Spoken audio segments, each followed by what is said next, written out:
우리 인생을 살펴보면 특별히 우리 신앙생활을 할 때 여러분은 어떠한 신앙생활을 지금 하고 계십니까? 여러분 혹시 내 신앙이 나태하다고 느끼고 계십니까? 아니면 내 신앙은 지금 하나님 앞에서 잘하고 있다고 여러분 자부심을 갖고 계십니까? 뭐 둘 중에 하나겠죠? 아니면 전혀 생각을 안 하고 계시든지. 그런데 우리가 신앙생활이라고 했었을 때 여러분 능동적으로 하세요? 아니면 수동적으로 하세요? 내가 정말 아침에 눈을 딱 뜨면은 정말 성경도 읽고 싶고 기도도 열심히 하고 싶고 하나님이 원하시는 선도 능동적으로 하고 싶어 하세요? 얼굴을 보니까 아멘을 차마 양심 때문에 못하고 계시는. 근데 여러분 신앙생활 여러분 수동적으로 하세요? 내가 오늘도 그냥 누구 때문에 할 수 없이 예배에 참석하게 되고, 그리고 벌써 밤 11시인데 그래도 1시간 남았으니까 그래도 성경 한 잔은 읽어야 되지 않을까라고 해서 성경을 오픈하고 계시고, 기도도 전혀 기도 생각 한 번도 안 했는데 어느 순간 그래도 이렇게 기도 안 하면 하나님께서 날 싫어하지 않으실까? 라는 생각 때문에 기도하게 되세요. 우리의 신앙은 어떻게 보면 수동적일 수도 있고 능동적일 수도 있는 것 같아요. 근데 오늘 요한일서를 통해서 저희에게 이 요한일서를 쓴 이유에 대해서 너희로 하여금 범죄하지 않게 하시기 위하여 쓰셨다라는 이야기를 하셨거든요. 그러니까 어떻게 보면 되게 수동적이에요. 범죄하지 않는 것. 이런 이야기를 들으면 그래도 내가 특별히 큰 죄 안 졌으니까 그래도 하나님 보시기에 좀 괜찮은 삶을 살았다고 우리가 생각할 수 있어요. 그렇죠? 내가 옆에 있는 저 사람보다는 그래도 내가 죄 덜 졌는데, 그렇죠? 그래도 내가 이렇게 와서 예배 드리고 있는데, 그래도 내가 좀 헌금했는데, 그러면서 이렇게 양심에 좀 꺼려서 이렇게 좀 그 고개를 이렇게 숙이고 있다가 점점 생각하면 생각할수록 그래도 좀 하나님 앞에서 좀 떳떳해지려고 그렇게 고개를 좀 내세우고 있는 우리의 모습을 발견하게 됩니다. 근데 제가 오늘 말씀드리고 싶은 것은 뭐냐면, 그것을 잘 포장하다 보면, 그리고 그것이 나의 의가 되고 나의 공로가 되면 우리는 옛 계명에 속해져 있는 삶처럼 살 수 있다라는 거예요. 사도 바울은 의도적으로 옛 계명과 새 계명을 비교해서 우리에게 주신 새 계명의 유익을 얘기해요. 오늘 사실 요한일서도 옛 계명과 새 계명을 비교하고 있어요. 여러분 옛 계명이라 함은 구약에서 이야기하고 있는 십계명, 율법을 이야기하는 걸로 이해하시면 돼요. 근데 새 계명은 예수 그리스도로 말미암아 주어진 계명이에요. 근데 예수님께서 옛 계명을 폐하지 않으셨다고 얘기했어요. 내가 옛 율법을 폐하러 온 것이 아니라 율법을 완성하러 오셨다라는 거예요. 그러니까 지금 사도 요한이 우리에게 1절에, 그러니까 7절에 이렇게 얘기하는 거예요. 사랑하는 자들아, 내가 새 계명을 너에게 쓰는 것이 아니라 너희가 처음부터 가진 옛 계명이니 이 옛 계명은 너희가 들은 바 말씀이거니와. 그러니까 내가 새로운 이야기하고 있는 것이 아니라 옛 계명을 얘기한다는 거죠. 그렇다면 우리가 기억해야 될 것은 예수님께서 분명히 옛 계명을 완성하기 위하여 완성하시고 새 계명을 주셨다는 거예요. 그러니까 옛 계명과 새 계명의 차이점을 이해해야 돼요. 그러니까 옛 계명에서도 지금 앞에 부분에서 얘기하고 있는 것은 내 이웃을, 내 형제를 사랑하라는 얘기예요. 레위기에 이미 이웃을 사랑하는 이야기를 하고 있었어요.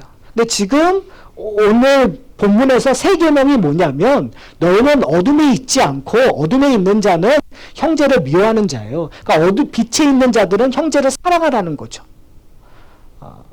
옆에 있는 분을 좀 보시고요. 그래도 사랑합니다라고 얘기를 해야겠죠. 근데 되게 어색하시죠. 난감하죠. 평상시에 사랑을 안 했다가 옆에 있는 사람 보고 사랑해요 하는 게 되게 어색하잖아요. 그 말은 뭐냐면 우리가 좀 고민해야 될 것 같아요. 내가 정말 저 사람을 사랑하고 있는가? 내가 이웃을 사랑하고 있는가? 여러분, 이웃을 사랑한다는 의미가 뭘까요? 율법에 보면은 사랑한다라는 것의 표현들을 남의 이웃의 것들을 빼앗지 말라는 거예요. 그러니까 재물을 빼앗지 말고 아내를 빼앗지 말고 그런 말들 속에서 내 이웃을 사랑한다라는 것. 내 이웃을 사랑한다라는 것은 고아와 과부들을 라는 의미예요. 그러니까 지금 하나님께서 요구하고 있는 것은 뭐냐면 나의 백성들은 나의 사랑을 내가 너에게 베푼 은혜를 다른 사람들과 나누라는 거예요. 그것이 형제에게, 그것이 아내에게, 그것이 부모와 자식 간에, 그리고 그것이 이웃들 간에 나누어지고 있느냐를 질문해야 된다는 거죠. 보통 율법에 대한 질문을 받게 되면 우리는 한숨이 나올 수밖에 없어요. 왜요? 여러분 율법 잘 지키세요? 잘 지키고 계세요? 사실 설교를 준비하면서도 과연 내가 내 형제를 사랑하는가? 첫 번째 떠오르는 게 저한테는 형제 한 명밖에 없거든요. 제 동생 하나밖에 없어요. 근데 저 곰곰이 생각했어요. 내가 내 동생하고 1년에 몇 번을 만날까? 1년에 한두 번 만나더라고요. 그리고 전화는 만나는 거 외에 거의 1년에 한 두세 번 하나요? 제가 원래 여러분 아시잖아요. 제가 전화 잘 안 하는 거. 그렇죠? 제 동생애도 전화 그렇게 안 하더라고요. 그런데 좀 마음속에 나오는 건 그래도 제 동생을 사랑하긴 사랑하더라고요. 사랑하지 않는다고 얘기는 못 하겠어요. 사랑해요. 근데 그걸 표현을 못 할 뿐이죠. 마음은 충분히 있어요. 여러분들도 아마 동일하게 생각할 거예요. 근데 성경에서 얘기하고 있는 형제라는 건 내 피를 나눈 형제를 얘기하는 것이 아니겠죠. 그것을 포함한 내 이웃이라는 거예요. 그러니까 사실은 지금 우리 함께 예배드리는 우리 성도들을 주 안에서 형제 자매라고 얘기하잖아요. 그러니까 여러분 우리 가운데 사랑이 넘쳐야 되는 거죠. 다른 말로 얘기하면 사귐이 있어야 돼요. 요한 1서의 편으로 얘기하면 우리에게 사귐이 있고 우리에게 나눔이 있고 우리에게 사랑을 공유하는 무엇인가가 있는데 과연 우리 가운데 그런 것들이 일어나고 있는가? 여기까지는 그래도 답할 수 있잖아요.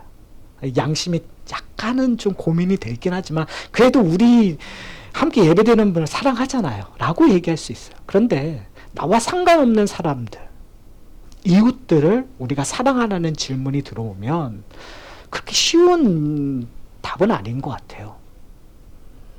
여러분 길을 가다가 가끔 차를 막고 갑자기 팍 뛰어들어갖고 내가 원하지 않은 윈도우 청소하시는 분들 만나잖아요. 그때 여러분들 마음에 드는 게 뭐죠? 두려움이잖아요. 이 사람이 왜 이러지? 그리고 이렇게 무슨 이렇게 편만 들고 서 있는 사람이 내가 그래도 한 서너 대 뒤에 있는데 자꾸 내 앞으로 올 때마다 마음이 두근두근 거리죠. 이거 돈을 줘야 되나 말아야 되나 오픈을 해야 되나 아는 척을 해야 되나 말아야 되느냐?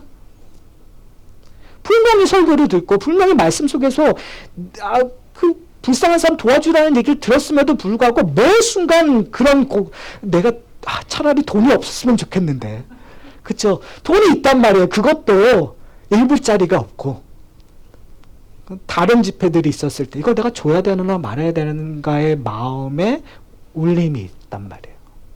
과연 나는 사랑하고 있는가? 우리는 질문할 수 있죠. 그 질문에 여러분들의 답은 무엇입니까? 이것이 옛 계명의 논리예요. 원칙이에요. 하느냐 안 했느냐? 하고 있느냐 안 하고 있느냐? 내 마음에 어떤 마음이 있느냐로 옛 계명은 계속 나에게 질문을 해요.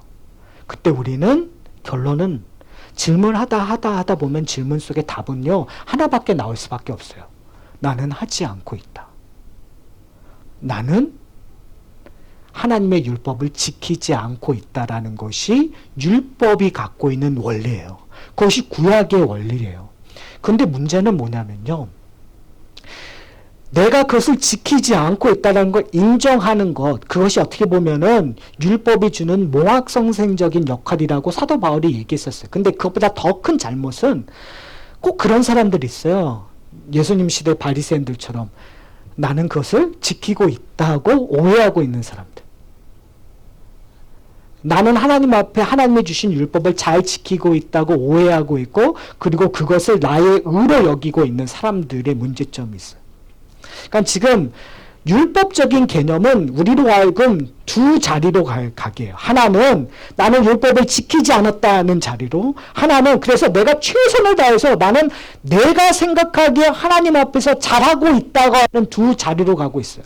그러나 이 두 자리 다 이 옛 계명에 있는 원리로 얘기했었을 때에는 다 하나님의 징벌을 받을 수밖에 없어요. 그것이 옛 계명의 한계예요. 그러니까 내가 지키거나 지키지 않거나 다 하나님의 궁극적인 율법을 완성시킬 수 없어요. 만족시킬 수 없어요. 사도 요한이 지금 우리에게 이 얘기를 하고 있는 거예요. 네가 옛 계명에 대해서는 이미 충분히 들었다. 그런데 그 문제를 너희가 해결할 수 없기 때문에 내가 다시 새 계명을 이야기한다라는 것이 8절의 이야기예요. 다시 내가 너희에게 새 계명을 쓰노니, 옛 계명이 충분히 있는데 그것으로 부족한 것이 아니에요.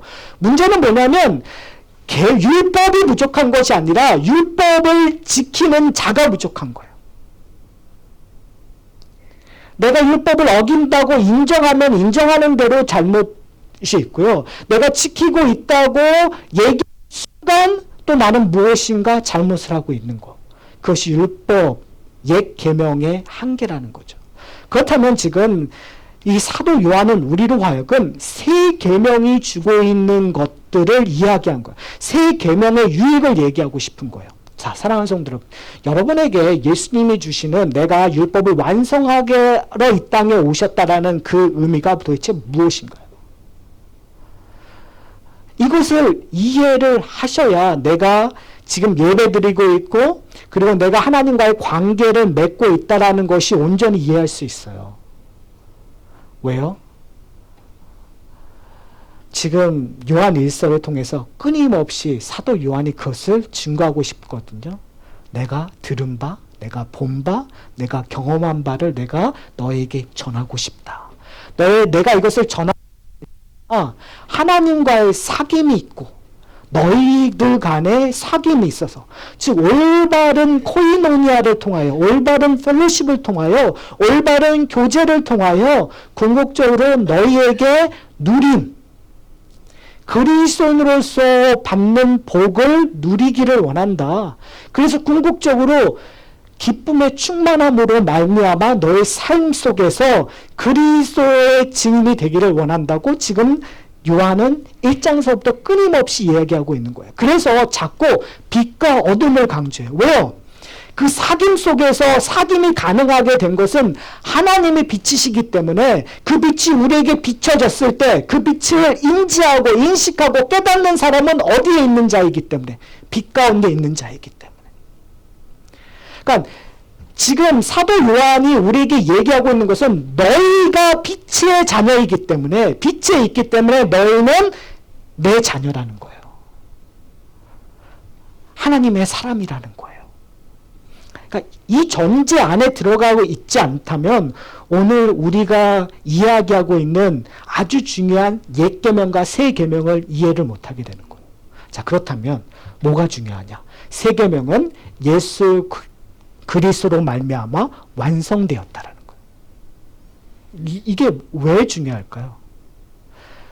왜 중요하냐면 옛 계명을 우리가 지킬 수 있어요, 없어요?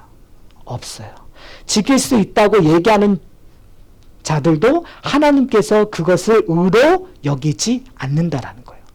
하나님이 보시기에는 아직도 그들이 하나님의 율법을 완벽하게 지키지 않았기 때문에 그들은 하나님으로부터 은혜를 받을 수 없는 존재예요. 우리식으로 얘기하면요, 율법을, 옛 계명을 우리가 형제들을 사랑하라고 하나님께서 요구하고 계시는데 나에게는 늘 부족함이 나타나는 거예요. 내가 사랑한다라는 것을 실천하고 싶은데 실천이 안 되는 거예요. 꼭 이런 경우 있잖아요. 내가 정말 내가 일주일 동안 요번에 그 사람을 만나면 내가 그 사람을 정말 그리스도의 사랑을 표현하겠다. 그리스도의 사랑을 내가 그 사람을 품을 거야 라고 여러분 생각하시잖아요. 그런데 꼭 그런 날은요, 만나서 내가 말하려고 하는 순간 꼭 그 사람이 이상한 말을 해요. 참 희한해요. 그쵸? 내가 뭔가 좀 하려고 노력해 오면 꼭 토를 달아요. 꼭 삐딱선을 타요. 그쵸? 제 경험은 아닙니다. 오해하지 마세요. 여러분. 그런데 그러다 보면 우리의 노력이 한순간에 모래성처럼 무너져 버려요. 왜요? 내 자존심이 생각나는 거예요. 일주일 동안 내가 열심히 기도했던 것들 한순간에 다 없어져 버려요. 그리고 없어져서 화를 내는데 결국 남는 거는 일주일의 노력했던 걸 하나요. 그래, 나는 노력했어. 노력한 것만으로도 다야. 그래도 난 괜찮아. 저 사람이 문제지 나는 문제 없어. 이렇게 우리는 정당화하게 돼요. 그런데 지금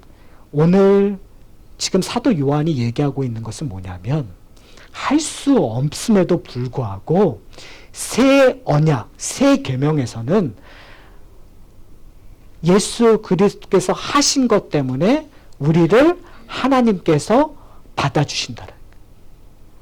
그렇게 계속 실패하고 있는 가운데에서도 하나님께서 우리를 받아주시고 우리를 통해서 하나님의 은혜를 계속 끊임없이 세상과 소통하고 싶어 하시는 것이 사실은 새 계명의 힘이에요.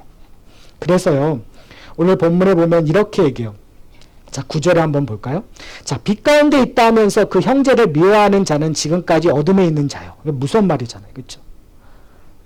노력은 했는데 안 되면 결국은 어둠에 있다라는 얘기예요. 그 형제를 사랑하는 자는 빛 가운데 거하며 자기의 속에 꺼리낌이 없으나 그 형제를 미워하는 자는 어둠에 있고 또 어둠에 행하여 갈 곳을 알지 못하나니 이는 그 어둠이 그의 눈을 멀게 하였음이니라.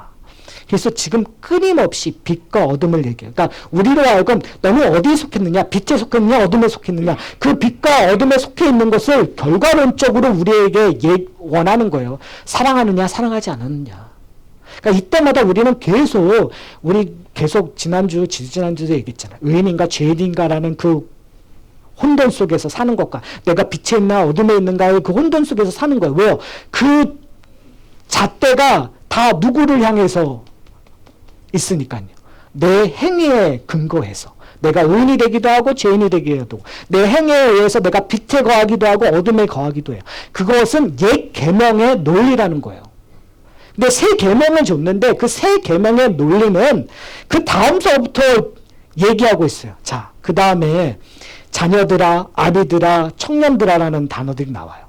그래서 두 번 반복해서 자녀들아, 아비들아, 청년들아라고 얘기하는데 그 반복들이 다 똑같아요. 궁극적으로는.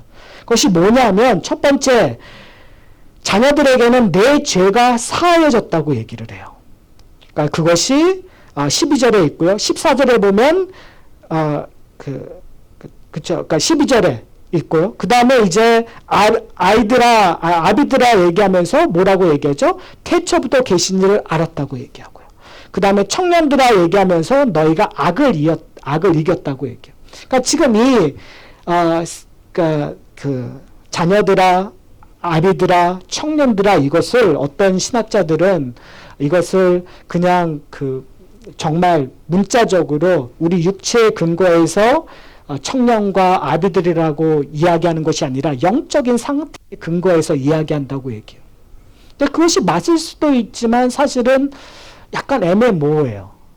그러니까 만약에 그것이 영적인 거라면 오늘 얘기하고 있는 죄사함을 받는 것은 자녀들에게 그것을 알므로 말미암아 누리는 유익이 있을 것이고 청년들에게는 그 악을 이기는 것 그리고 그 다음에 아비들에게는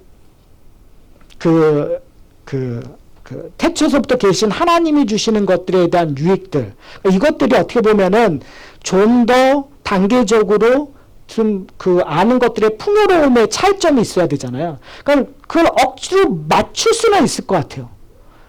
근데 사실은 그 차이점이 뭔지 약간은 애매모호해요.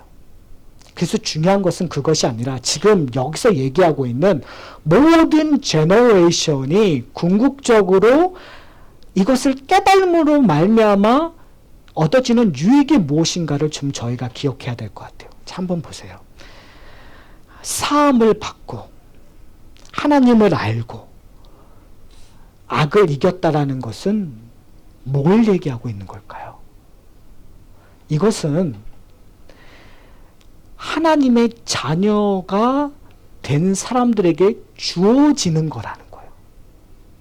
무슨 말씀인지 아세요? 이것은 내가 뭘 해야 되는 것이 아니라 자녀가 불렀기 때문에 내가 내 아들이라, 나의 청년들아, 내 아비라고 얘기되었을 때 그냥 자동적으로 주어지는 것들이라는 거예요. 근데 그 것들이 뭐냐면 죄 사함이 무엇인지를 알게 되고 악을 이기게 되고 그리고 하나님을 알게 됨으로 말미암아 누리는 여러 가지의 유익들이 한꺼번에 나에게 온다라는 거예요.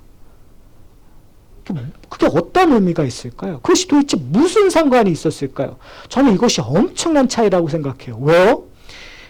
옛 계명의 논리와 새 계명의 논리가 틀려지니까요. 새 계명의 논리는 내가 이룬 거에 근거한 것이 아니라 나에게 부어주신 은혜에 근거한다는 거예요.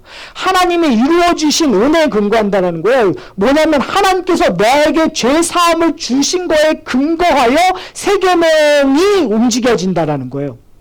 하나님을 알아감에 근거하여 새 계명의 논리가 이어진다는 거예요. 악을 이기는, 세상을 이기는 거에 근거하여 새 계명이 이루어진다는 거예요. 그 말은 뭐냐면 옛 계명은 나 중심적이에요. 내가 뭘 하느냐 안 하느냐에 따라서 이루어지는 거예요. 그러나 새 계명은 하나님이 하신 일에 근거하는 거예요. 다른 말로 하면 요한일서에 얘기하면 예수 그리스도의 삶 안에 들어간다는 거예요. 그래서 2장 6절에 뭐 이렇게 얘기해요. 그 안에 산다고 하는 자는 그가 행하시는 대로 자기도 행할지니라. 무슨 말이에요? 내가 새 계명에 있는 자라면 누가? 예수 그리스도가 행하는 예수 그리스도가 사시는 삶 속 안에 들어가 나를 정의하는 거예요. 그래서 뭘 만나게 되죠? 내 죄 속에서, 나의 연약함 속에서 예수 그리스도의 십자가를 만나게 되는 거예요. 십자가는 뭘 우리에게 알려줘요? 내 죄를 깨끗하게, 내 죄가 사함되는 것들을, 용서가 이루어지는 그 장소를 만나게 되는 거예요. 나의 연약함을 용서해 주시는. 그리고 예수 그리스도의 죽음과 부활을 통해서 이제 나를 의롭게 하시는 하나님께서 예수 그리스도의 죽음과 부활을 통하여 내가 죄를 짓고 내가 죄인이지만 내가 연약하지만 하나님께서 나를 내 아들이라 부르시고 나를 의롭다 여겨주시는 그 은혜를 만나게 되는 거예요. 그래서 어떻게 사는 거죠? 오늘 하루도 하나님이 기뻐하시는 예수 그리스도가 이 땅에 사셨던 것처럼 내 이웃을, 아니 어디까지, 원수를 사랑하는 일까지 하게 되는 거예요. 누구의 힘으로? 내 힘이 아니라 예수 그리스도의 힘으로 은혜를 깨닫기 때문에 나오는 거라고요. 그러니까 옛 계명의 논리는 자꾸 공로주의로 갈 수밖에 없어요. 의를 쌓으는, 나를, 이런 거 있잖아요. 나를 계속해서 푸시해서 가는 거예요. 그러면 결국은 어떻게 하냐면요. 번아웃 되는 거예요. 그냥 지쳐버리는 거예요. 왜요? 하다 해도 안 되니까요. 그런데 새 계명의 원리는 나로 하여금 자꾸 그리스도의 죽음과 부활을 통해서 끊임없이 하나님의 은혜를 경험하게끔 하는 거예요. 그러니까 내가 지치는 것이 아니라 내가 어디 안으로 들어가는 거예요? 하나님의 은혜 안으로 들어가는 거예요. 그러니까 이런 거와 똑같은 거죠. 물이 없는데 한 사막에서 계속 나에게 있는 생수 한 통을 가지고 계속 물을 마시는 거예요. 네? 세계망 안에 산다라는 것은 뭐냐면 물의 원천이 나와 함께 가는 거예요. 예수님께서 뭐라고 얘기했어요? 목마른 자는 다 내게로 오라. 내가 너희에게 생명의 물이 되겠다고 얘기하시는 그 안으로 들어가는 거예요. 그러니까 이 모든 힘이 누구로부터 오느냐 하면 그리스도로부터 온다는 거죠. 그래서 중요한 것이 뭐냐면 너희가 누구 안에 있느냐. 그래서 오늘 본문에 맨 마지막 부분에 뭐라고 얘기하냐면 너희가 무엇을 선택할 것인가. 16절을 보면 이렇게 얘기해요. 이 세상이나 세상에 있는 것들을 사랑하지 말라라고 라고 얘기하는 거예요. 결국은 세상을 사랑할 것인가 하나님을 사랑할 것인가로 우리에게 주어지는 거예요. 세상을 사랑하는 것은 여기 뭐라고 얘기하시죠? 하나님의 아버지의 사랑을 거부하는 거예요. 궁극적으로 우리가 우리의 인생을 제일 잘 보셨으면 좋겠어요. 과연 내가 어디에 있는가? 세상에 속해서 세상의 욕망, 세상이 요구하는 것을 따라가고 있는가? 그러니까 세상 속에서 따라가고 있으면서 하나님이 원하시는 것들을 한다는 것, 이웃을 사랑한다는 것 불가능해요. 도덕적으로 사랑할 수 있어요. 우리를 포장할 수 있어요. 그러나 세상을 내 손아귀에 잡고 예수 그리스도 하나님을 따라가는 것도 손아귀에 잡고 이렇게 살아갈 수는 없어요. 성경에서 끊임없이 얘기되고 있는 건 뭐냐면 세상을 놓고 오직 누구만 붙잡으라는 거예요. 예수 그리스도 하나님만 붙잡으라고 우리에겐 요구해요. 그러나 지금까지 구약에서 끊임없이 이스라엘 백성들의 죄를 지적할 때 얘기하는 것이 뭐냐면 너희들은 두 신을 섬겼다는 거예요. 너희는 하나님도 섬겼고 너희는 가나안의 신들도 섬겼다는 거예요. 너희는 하나님만 의지한, 그러니까 이스라엘을 우리가 구약을 제대로 이해하면요, 이스라엘 백성들이 배교했다라는 것은 완전히 하나님을 떠난 것이 아니라 그들은 제사도 드렸어요.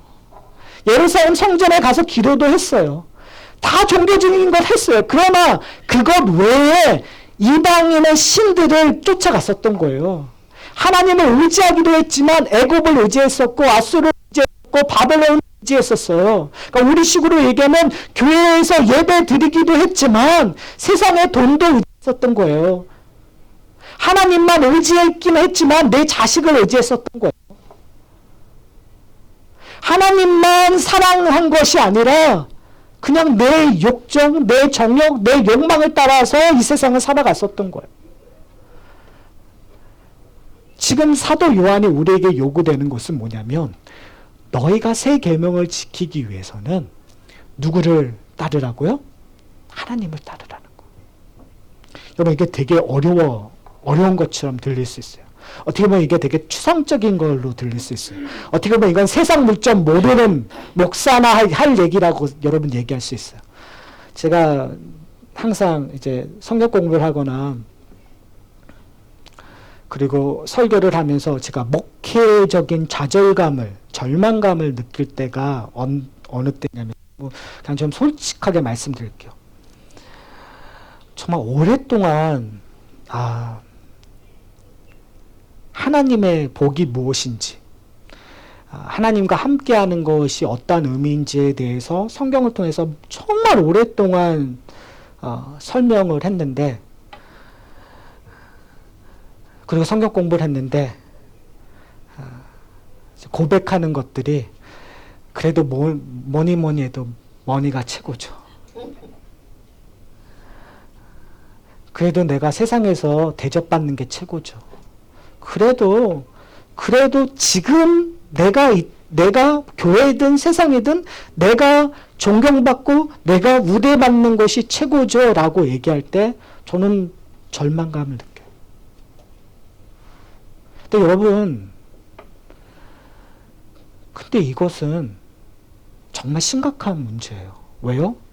이것은 어느 누구도 쉽게 피해 나가기가 어려워서 그래요. 근데 제가 왜 우리가 이렇게 피해 나가기 어렵냐고 곰곰이 생각했는데요. 그게 뭐냐면요. 하나님을 따른다라는 걸 되게 추상적으로 생각하시는 거예요.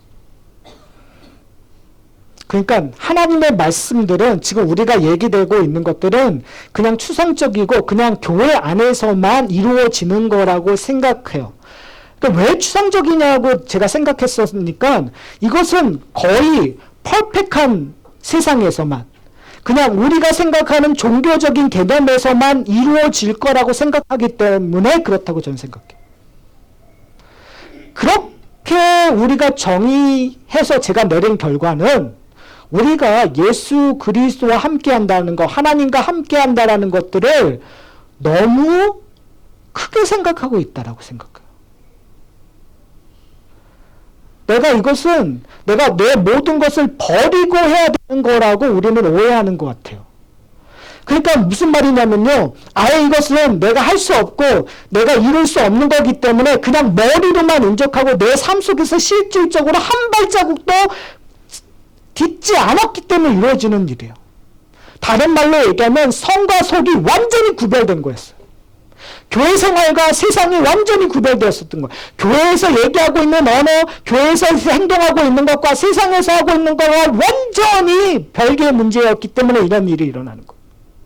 저는 이렇게 일어난 일들 아주 근본적인 것이 오늘 본문에서 지적하고 있는 우리가 아직도 옛 계명의 논리로 살았기 때문에 그렇다고 생각해요.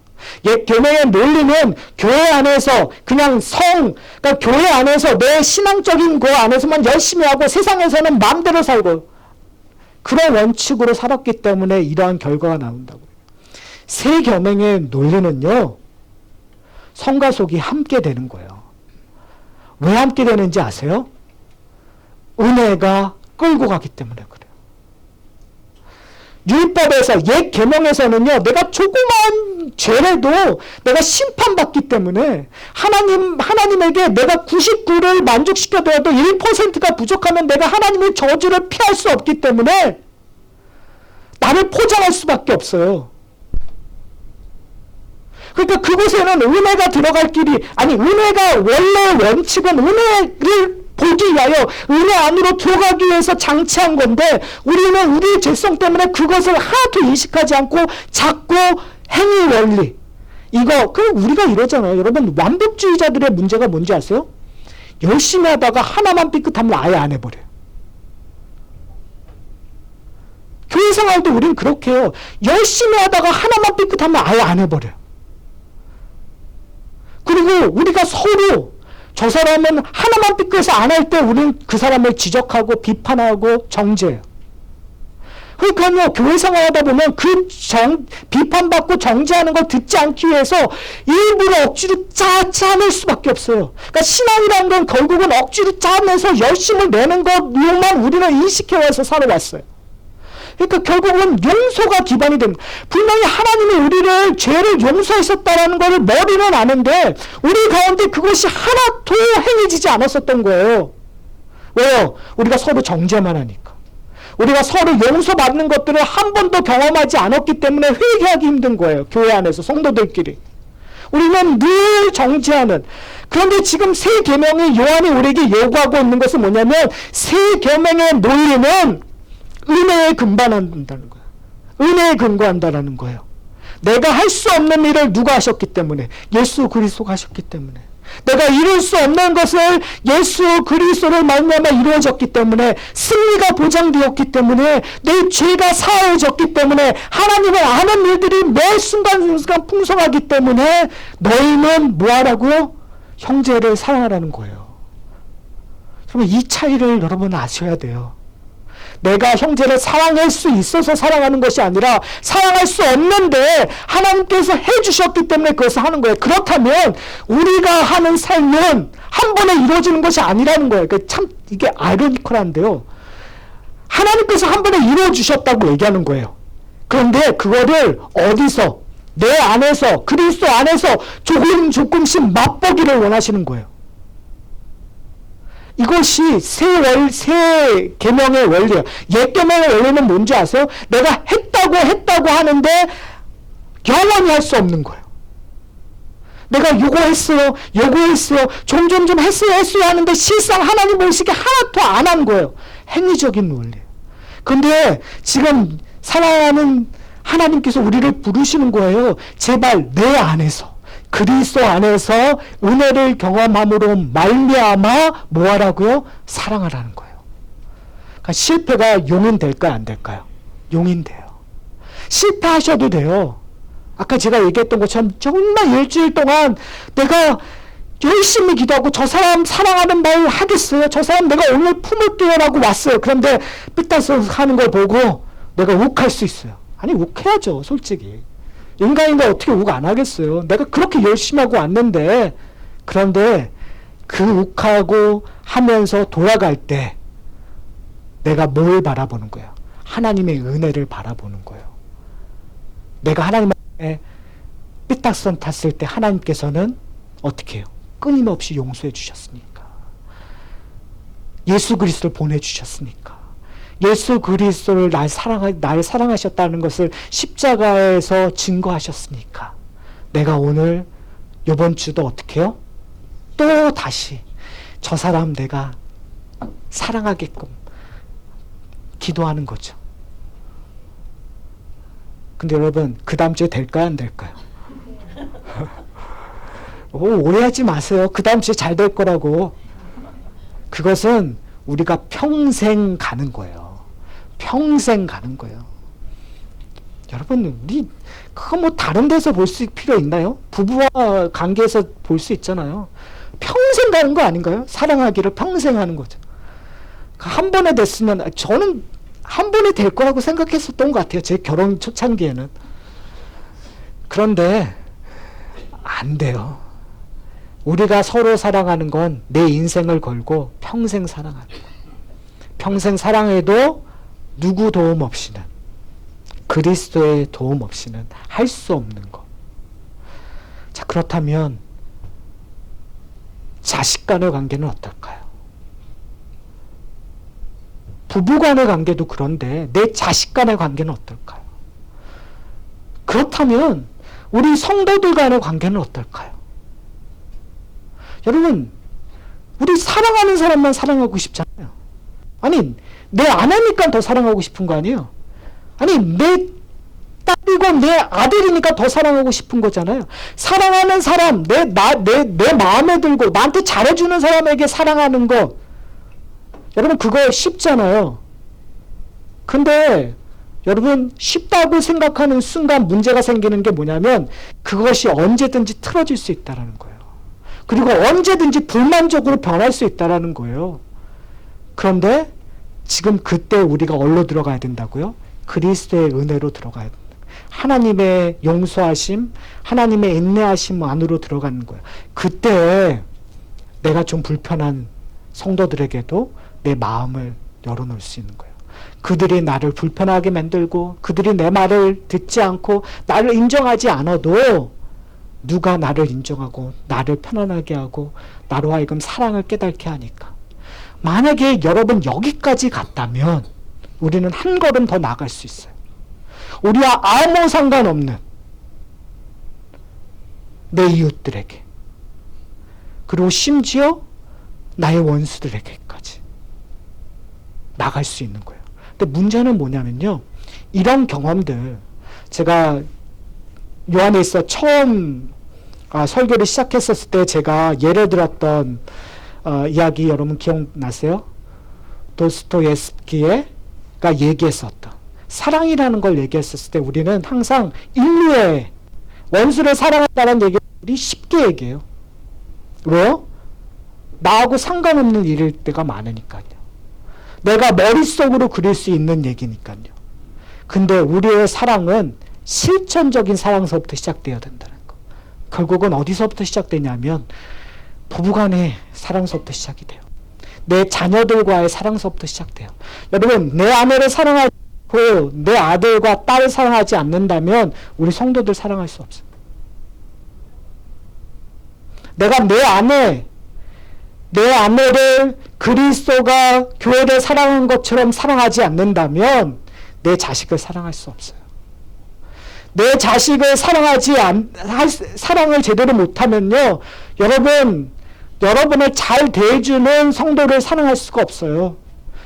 여러분을 잘 대해주는 성도를 사랑하지 못하면 여러분에게 딴지 걸고 여러분을 불편하게 하는 성도를 사랑할 수가 없어요. 여러분을 불편하게 하는 성도를 사랑하지 못한다면 여러분 이웃 사랑할 수 없어요. 근데 그 모든 거의 시작은 어디서부터 시작이 되냐면 여러분 예수 그리스도를 사랑하세요. 여러분 하나님을 사랑하세요. 거기서부터 시작되는 거예요. 그래서 중요한 것이 뭐냐면 너희가 누구 안에 거하느냐, 너희가 그리스도 안에 거하느냐, 너희가 하나님과의 사귐이 있느냐, 그리스도와 사귀고 있느냐. 그러니까요, 여러분이 성경을 읽는 것은 뭐의 표현이에요? 사랑의 표현이에요. 여러분이 기도하는 것은 뭐의 표현이에요? 여러분 사랑의 표현이에요. 여러분 예배 드리는 건 뭐예요? 사랑의 표현이에요. 그러니까 그것이 의미가 있는 거죠. 그냥 종교적인 행위가 하는 것이 아니라 억지로 하는 것이 아니라 나와 관계를 맺고 있는 하나님과의 관계성을, 하나님과의 사랑을 점점 잘하기 위하여 내가 오늘 내 시간을 내어서 기도하는 거예요. 내가 오늘 내 시간을 내어서 예배드리고 내가 오늘 내 시간을 내어서 성도들의 사랑을 표현하는 거고 내 물질을 하나님께 드리는 거예요. 과연 우리는 하나님의 사랑을 하고 있습니까? 아니, 정확히 얘기하면 이거예요. 하나님의 사랑을 맛보고 계십니까? 이게 더 중요한 표현이죠. 내가 하나님을 사랑하고 있는 것이 아니라 하나님의 사랑을 느껴야 내가 사랑하는 거예요. 이게 참 얘는 이게 참 안타까운 거는 불완전한 예를 들고 완전한 것들을 설명해야 되니까 이게 참 안타까운 건데요. 그럼에도 불구하고 제가 이런 예를 들게요. 자식을 키우면서 항상 답답한 게 뭐냐면 아비의 사랑을 자식들이 못 이해하는 거예요. 내가 이만큼 사랑하고 있는데 내가 이만큼 아이한테 신경 쓰고 있는데 자식들은 가끔마다 아빠가 뭐 했어? 아빠가 도대체 나한테 뭐야? 라고 하는 뉘앙스를 보일 때 마음이 아프잖아요. 그런데 자식이 아빠의 사랑을 알면 그때서부터는 관계가 틀려져요. 그렇죠? 자식이 아빠가 나에게 한 것들을 이해하는 순간 자식이 아버지의 사랑이 얼만큼 나의 삶을 끌고 갔는가를 이해하는 순간 관계성이 틀려질 수밖에 없어요. 근데 지금 제가 인간적인 관계로 예를 들었잖아요. 인간적인 관계는 아빠의 사랑, 부모의 사랑이 완벽하지 않아요. 그러나 제가 지금 얘기하고 있는 하나님의 사랑은 완벽해요. 그래서 중요한 것이 뭐냐면 우리가 하나님을 사랑하는 것보다는 하나님의 사랑을 우리가 먼저 알아야 돼요. 맛보셔야 돼요. 사랑하는 성도 여러분, 그래서 주의 말씀을, 하나님이 주신 계시를, 기도도 내가 일방적으로 기도하는 것이 아니라 들으셔야 돼요. 하나님이 나의 삶 속에서 성령을 통해서 무슨 얘기를 하고 계시는가를 들으셔야 돼요. 말씀을 통해서. 하나님의 사랑이 어떻게 드러나는가를, 하나님의 지속한 사랑을 우리가 호세아서에서 발견해야 돼요. 하나님의 지독한 사랑을 잠언서에서 깨달아야 돼요. 하나님의 지독한 사랑을 예수 그리스도를 통해서 드러나는 복음서를 통해서 여러분들이 아셔야 돼요. 그때 우리의 삶은 변화돼요. 우리의 삶은 바뀌어지는 거예요. 그런 일들이 이 하산학교에 그리고 여러분들의 가정 속에서 풍성하게 일어나기를 소원합니다. 우리 다 같이 기도하시겠습니다.